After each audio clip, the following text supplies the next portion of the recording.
What's going on, everybody out there, and welcome back to another episode of the Dark Avenger comic book review. This is episode 552 for the books released on January 21st, 2026, and y'all, we had a blizzard this past weekend, so this review is going up a bit late because when there's a blizzard, this one has to go to work.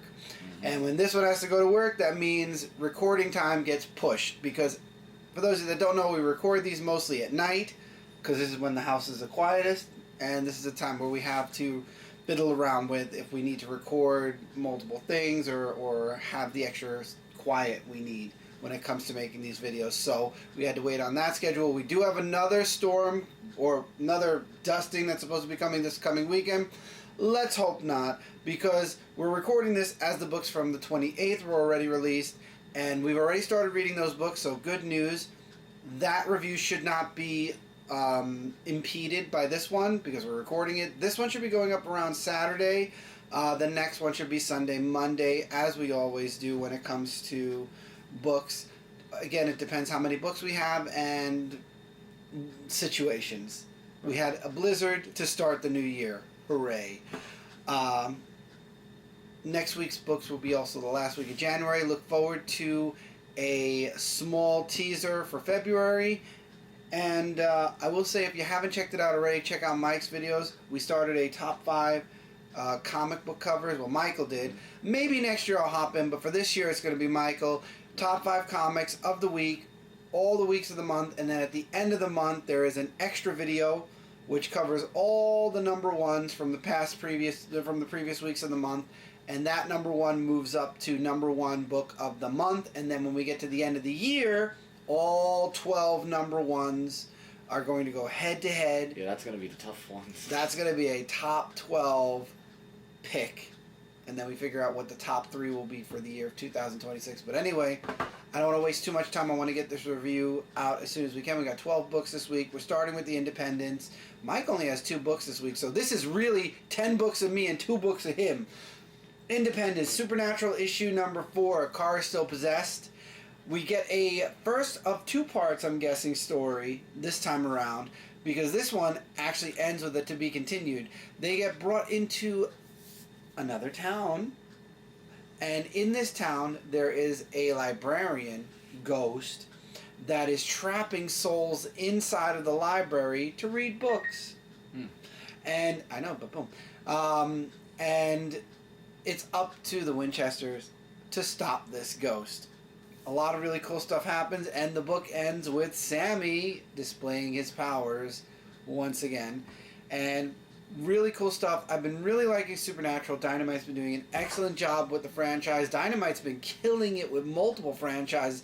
They got their hands on franchises, and they were like, okay, we're going to show you what we can do.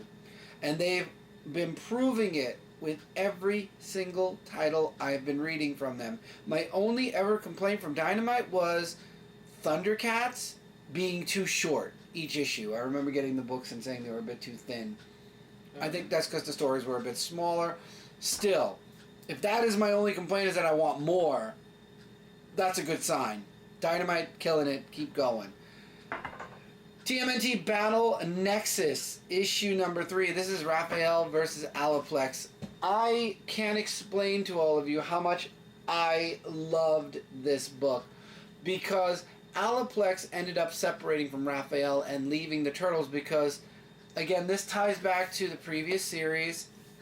So if you haven't been reading TMNT right along, even though we're in volume 2, you're going to be a little lost, but the Turtles ended up teaming up with Shredder at one point because Splinter had died, Shredder had turned over a new leaf. However, Aliplex did not see it that way, and that's what led to the inevitable separation with Raphael and separation from the others. This fight is the pent-up aggression that Aliplex had, or the anger that Aliplex still had towards Raphael, and Raphael finally saying, screw it, I'm not going to say I'm sorry anymore. Instead, we're just going to fight this out. And they do. And that's kind of how they kind of find their way maybe back together. I don't know, but I do love the Aliplex-Raphael relationship dynamic. So hopefully through Battle Nexus, this will heal a couple of the wounds with Aliplex. I'm not sure. I loved it. And the next book, I won't say how that fight ended because you should be reading this. It's really cool. But the next fight is going to be Donatello versus Metalhead. So basically, each turtle is fighting something that is close to them. Do you know what the other turtles are fighting yet? Or no, we don't know yet. Oh, okay. And the only one that I would say wasn't close was Leonardo and Shredder. I guess that was a way to start it off. But Donatello and Metalhead have a history. That's going to be an interest. Well, then again, no. Leo had a history with Shredder anyway. It was just Shredder from an opposite universe. Who did Michelangelo have it with? Because I don't remember Michelangelo having it with anyone. I'm debating it might be Slash. Oh, right. Might be Slash. And then we still have the hooded turtle, which I still believe is Last Ronin Michelangelo, so we'll have to wait and find out in the next issue. This miniseries has been going great. We're moving into Marvel Comics. Amazing Spider-Man issue number 20. The Goblin Slayers are looking for, what do you call it? Oh my god, what? Norman. And Norman, who has donned the Spider-Man costume once again, gets help from the Spider family to try to stop the Goblin Hunters.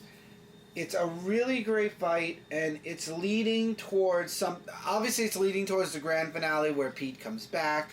I know that for the 28th there is a Amazing Spider-Man annual, and then we go directly into February, which is, I believe, the second to last part to this whole separation arc series.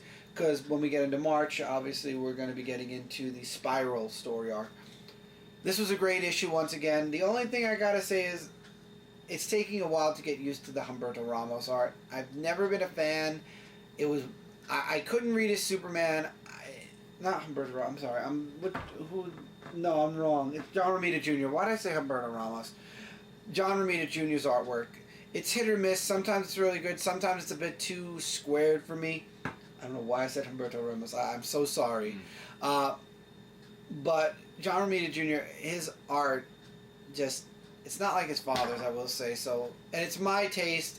I know a lot of people... As far as the person, as I always say, John Romita Jr. is an awesome person. I've seen videos of his interviews, videos of him at conventions. He is nothing but the greatest guy in the world. But when it comes to his artwork, I just can't with his artwork. I just don't... It does not work for me in a lot of books, and Spider-Man is definitely one of them. So, other than the artwork, the story is interesting, and as I always say, I'll never recommend Amazing Spider-Man because we all know when it comes to Marvel and their, anal ways about Mary Jane and Spider-Man, I leave it up to the readers. And now we get into, I think, one or both of your books. No, one of your books. Yeah, Mike has 2 books, and they're both in Marvel. Right. So, we got Daredevil and Punisher, issue number 3.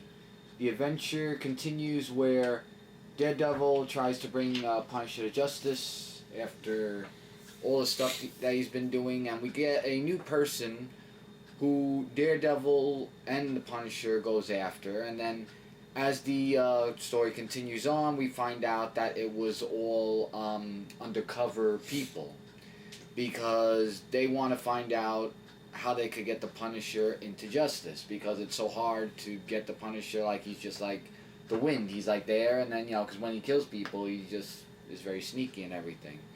So we find out that they were undercover people, and there's just like a lot of other stuff that happens in the story where the Daredevil tries to find more information about the Punisher and how they once again that they could capture him and bring him to justice because of all that he's been doing. And really amazing issue, and the artwork's really great as well. I really like the artwork in this book, and yeah, definitely gonna look into more of the story between Punisher and Daredevil. And now that the X-Men event is done, we're getting all of the X books back, as well as new books. This surprised me. It's a book that I'm not too unfamiliar with because I've reviewed this title, or a version of this title, before. This is Inglorious X-Force, issue number 1. Cable leading a new team. A new dilemma comes in the future, where apparently Kamala Harris is president.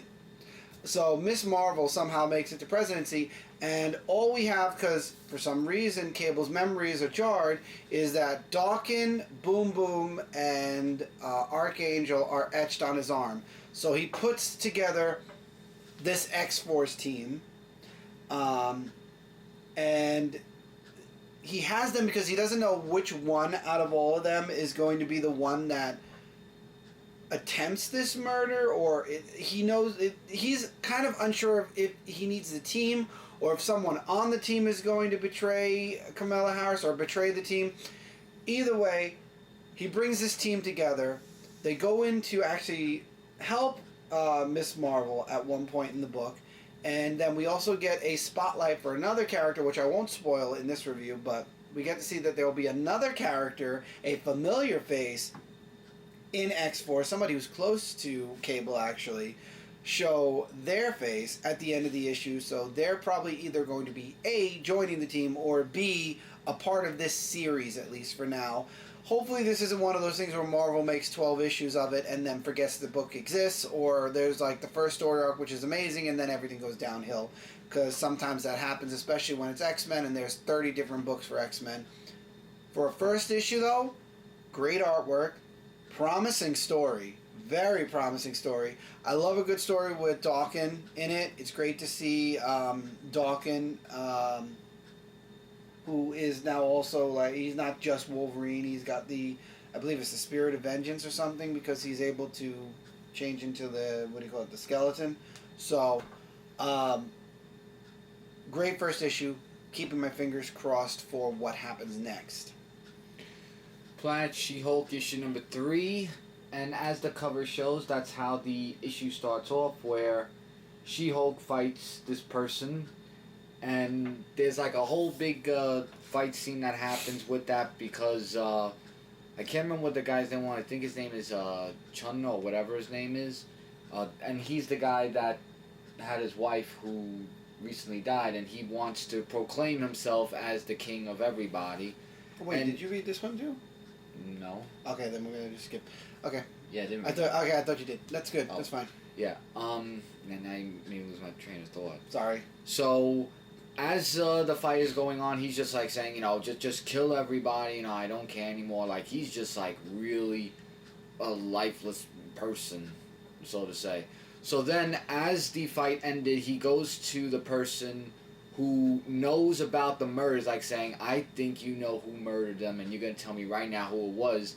And he says out of nowhere, it was Quaid, which we all know it wasn't that. And that's the guy who makes the swords that we saw from last issue that stood up to him.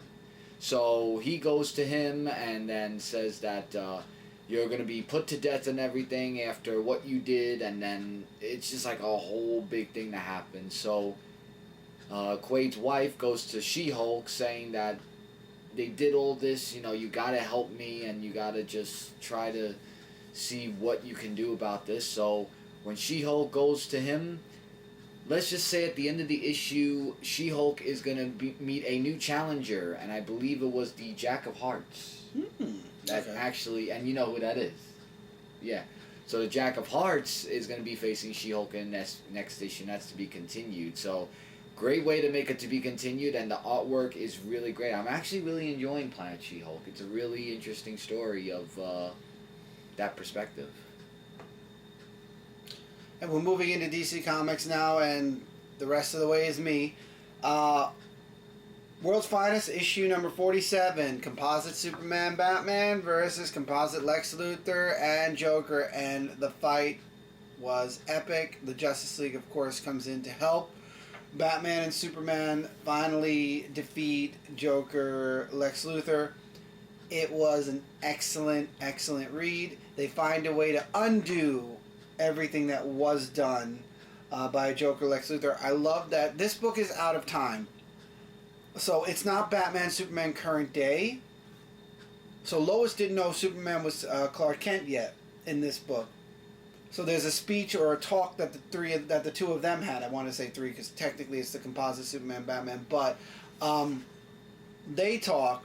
Lois is kind of like upset about the whole situation about Clark not telling her the truth. Once again, it's the regular Lois Lane finding out Superman is Clark Kent before finding it out. It was excellent. I love how everything wrapped up. There was a perfect seam at the end. And the good news is that the Composite Superman Batman, there is a chance that we might see it in the future. We don't know, but we do know that the suit is now a statute suit in the Fortress of Solitude. Love it. I like that there's the possibility for that suit to return in the future, maybe in the regular main books or even in World's Finest again. World's Finest is going really, really well. I'm happy to see that. I know that Superman Batman ran almost as long as this, if not maybe a little bit longer. I think it ran for almost 100 issues. Maybe it went past it. I don't remember. It was so many years ago now. But I am happy to see that this World's Finest is doing a lot better than the one that took place in between this and Superman Batman. I forget what that one was, but my God, that one didn't go too far either. Excellent series. I highly recommend it, and it takes place out of time, so you don't have to worry about any connections, any crossovers. It's just a standalone book, and I like that.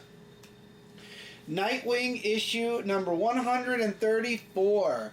Nightwing is in the fifth dimension. He has to combat against the the person that's been stealing the children and plaguing Bloodhaven.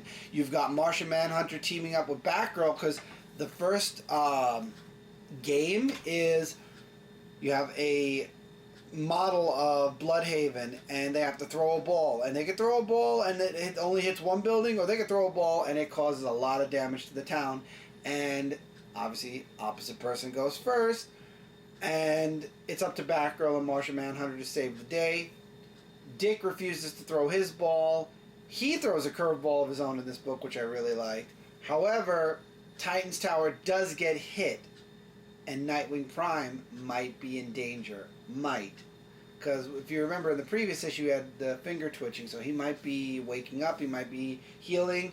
We don't know, but the next issue is the grand finale of this story arc. And I'm not gonna lie, I'm kind of looking forward to it ending and the next arc starting, because I'm still a wee bit lost. Obviously, I was here at the start, because Nightwing issue 1 through I think it was 10 or 20.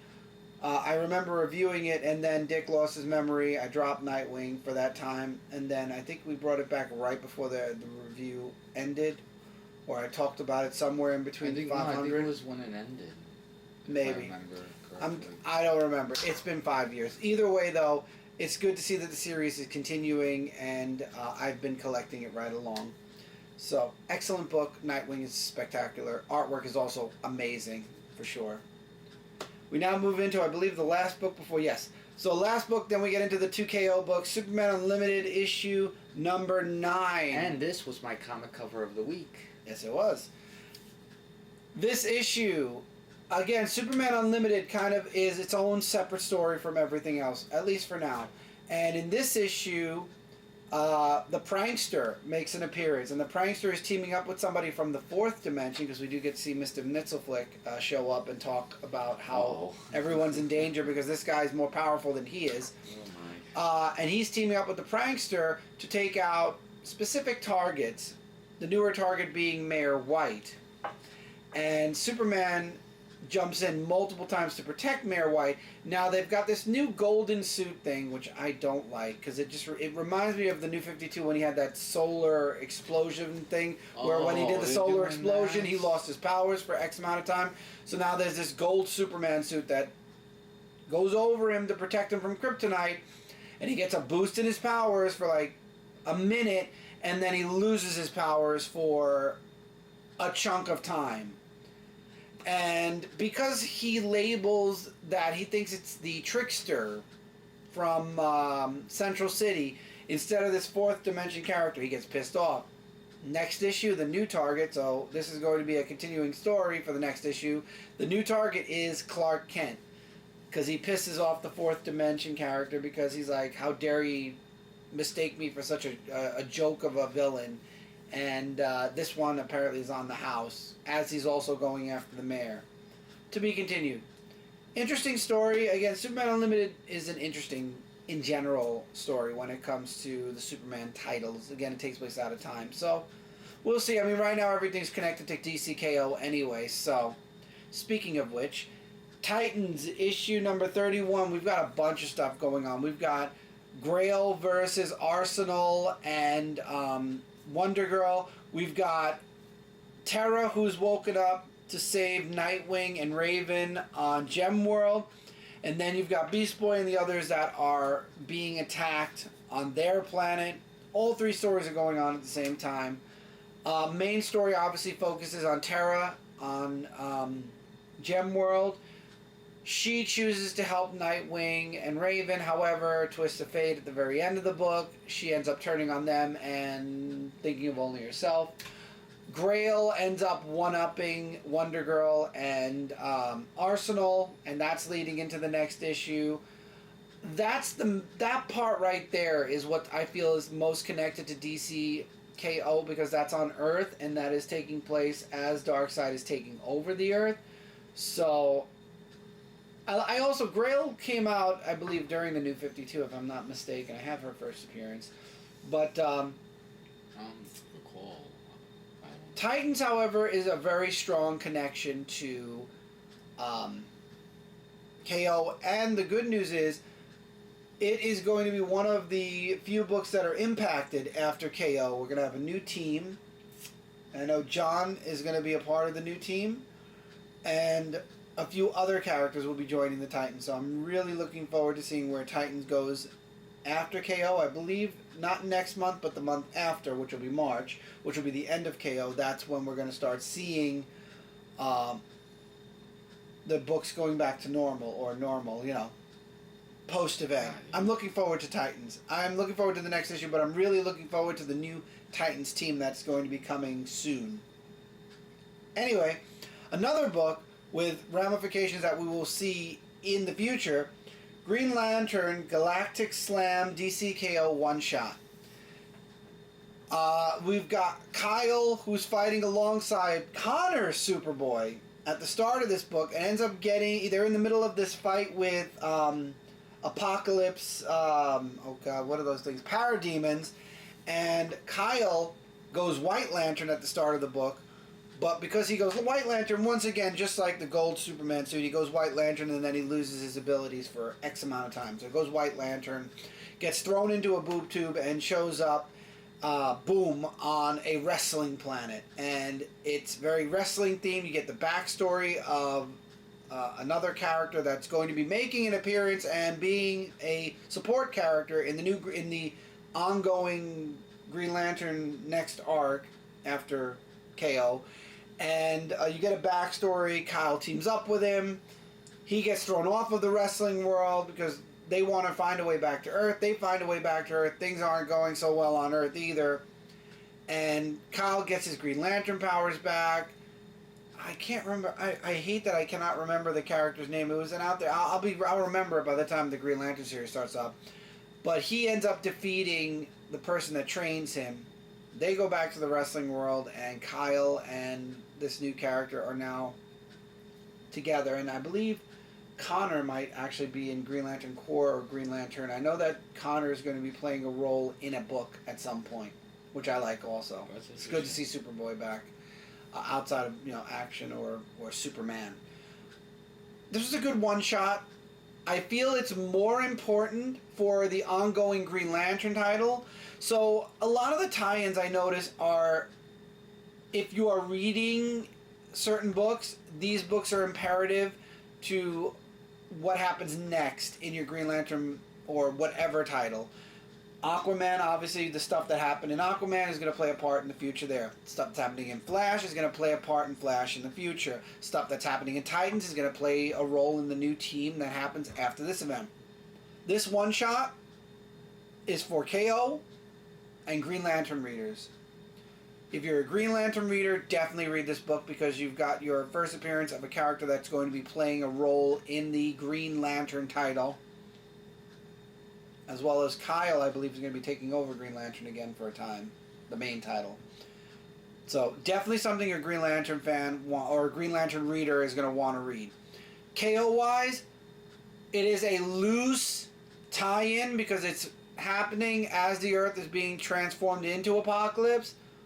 But is it an important tie-in? No.